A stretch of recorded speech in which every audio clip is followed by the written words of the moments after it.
Ancient Egypt, a civilization unparalleled in its uniqueness, birthed numerous inventions and innovations across various domains. Yet, amidst these human achievements, the Earth itself was vastly different, characterized by a wilder selection of floral and fauna. The atmosphere was quite opposite to what we know now. Believe it or not, the climate was wetter and warmer. One of the most eye-opening details that many people don't realize is that while the Great Pyramids of Egypt were being constructed, woolly mammoths still roamed the Earth. The ancient Egyptians flourished along the Nile River, which at one time was surrounded by awe-inspiring animals, largely untouched by human hands. Sadly, some of the animals have since disappeared, leaving behind mere traces of their once majestic existence. Take Hippopotamus amphibius, for example, that predates even the majestic woolly mammoths by approximately 11 million years. Hippopotamus were once found in ancient Egypt in large populations. They have flourished beside the Great Nile since prehistoric times with almost no human interference. However, their relationship with the ancient Egyptians were both hesitant and chaotic at times. Being big and strong animals, they were often feared all across Africa. Their immense weight, reaching up to 4 tons coupled with sharp teeth, a large jaw, and remarkable speed, made them an incredibly formidable mammal. In fact, they kill more people in Africa today than any other large animal. They can run faster than humans for short distances, and often launch deadly bites comparable to modern-day American alligators. In fact, the ancient Egyptians learned about the unpredictable temper of this animal very early on. Hippopotamus gazed at night and lived by the bank of River Nile, an ideal location for human farms back then. Being herbivorous, they would feed on the farm produce and once in a while decimate their appetite with human flesh. Some survived the bites, as evidence can be found in the form of a commonly used ancient Egyptian medical recipe for wounds inflicted by the bites of a hippo. Clearly, hippos and humans didn't get along back then. These animals, especially the females, have an extraordinary sense of protection towards the offsprings, making them extra aggressive near their habitats. But that didn't stop the ancient Egyptians from hunting them for various resources. They used their meat, skin, fat, and especially their big teeth, which can be up to 1.5 feet long. Hunting hippos was a display of power and courage. That's why pictures of royals hunting them can be found from about 3000 BC onward. Luckily, the hippos in ancient Egypt belong to the same type that still live in Africa today, so they're not completely extinct. However, they caused problems for people by damaging crops, attacking boats, hurting people, and killing livestock. Hippos wrecked crops so badly that early pharaohs spent a lot of time and money trying to get rid of them. They succeeded in pushing them out of the marshes, but some hippos survived and hid in Upper Egypt. Even then, they were still hunted by later pharaohs in special ceremonies. It was such a big issue that even pharaohs had to deal with it. Narmer, who was the first pharaoh of Egypt, got attacked and killed by a hippo during his reign. Despite all the efforts to eradicate them, Hippopotamus managed to survive in Egypt until the early 1800s, outlasting the majority of the animals on the list. In contrast, the Orox, scientifically known as Bos primigenius, met a different fate in ancient Egypt, becoming extinct 2 centuries before the hippopotamus.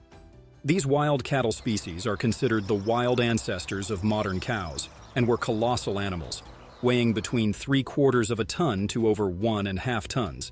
Unlike their tamer counterparts like current-day cows and bulls, they possessed a formidable stature and an untamed nature that set them apart in ancient Egyptian society.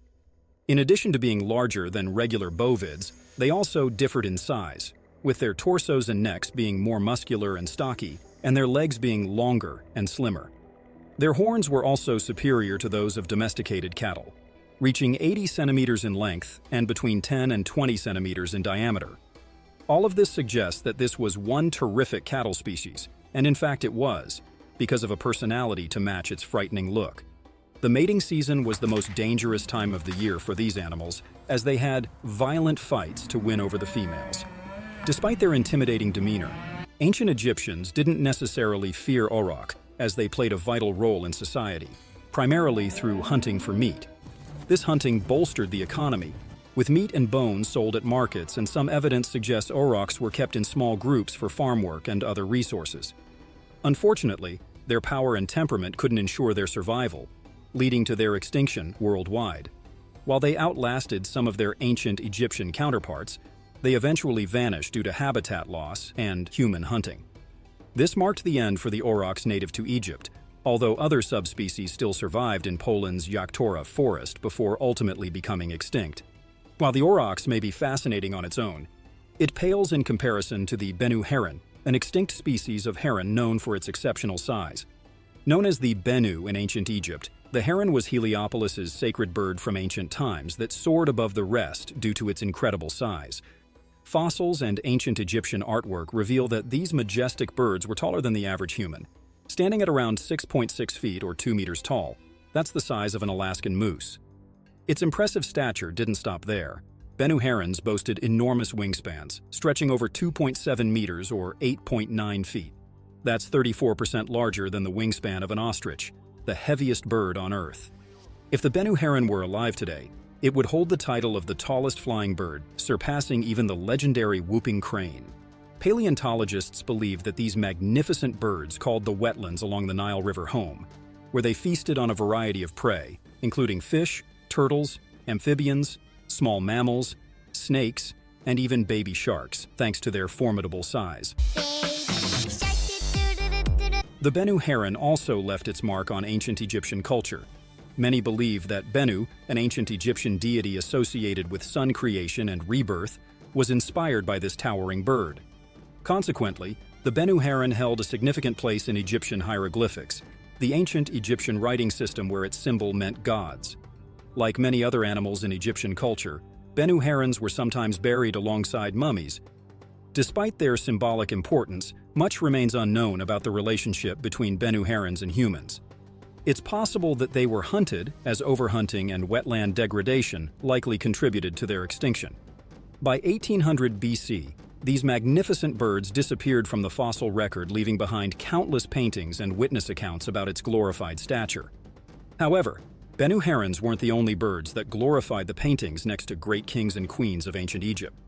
The Maum goose was quite ordinary in many ways, sharing similar diets and habitats with other geese. However, what set it apart were its unique color patterns, not seen in any other bird. What makes the Maum goose truly special is that it's the only animal ever discovered solely through artwork. Surprisingly, no bones of this bird have been found yet. The artwork that unveiled the Maum goose has been dubbed Egypt's Mona Lisa, signifying its significance in Egyptian history. The ancient artwork, dating back 4,600 years, shows Maum geese caught in a clapnet, then offered as a gift to a royal figure. This suggests that the ancient Egyptians likely hunted and used geese for offerings.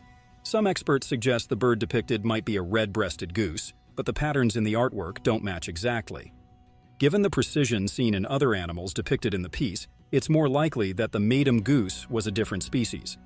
Unfortunately, since we only have this painting, not much else is known about the Maum goose, but its discovery through art remains quite fascinating. Another animal that appeared a lot in artworks and simulated their life with ancient Egyptians is none other than the sacred baboon of the ancient kingdom. They appeared in imagery way back in the pre-dynastic period, and they held importance in ancient Egyptian religion and culture. During the Old Kingdom, people and monkeys had interactions, depicted in wall paintings where monkeys imitated human activities and were even shown wearing leashes. Monkeys were also popular as figurines, talismans, and even as pets in affluent households. However, they were also recognized for their wild, loud, and aggressive demeanor. Not only their unpredictability, but also their distinctive features and size made them a prized possession. Typically, baboons are characterized by their long, dog-like snouts, prominent facial hair, and elongated bodies. Ancient Egyptians made examples of baboons' keen intelligence and social behavior. In terms of size, baboons varied, but they were generally large-sized primates. In ancient Egyptian depictions and descriptions, baboons were often portrayed as powerful and imposing creatures. They could reach heights of around 2.5 feet at the shoulder and weigh anywhere from 10 to 30 kilograms. They were often associated with gods such as Thoth and Hapi, and their depiction in art and literature reflected their importance in ancient Egyptian culture.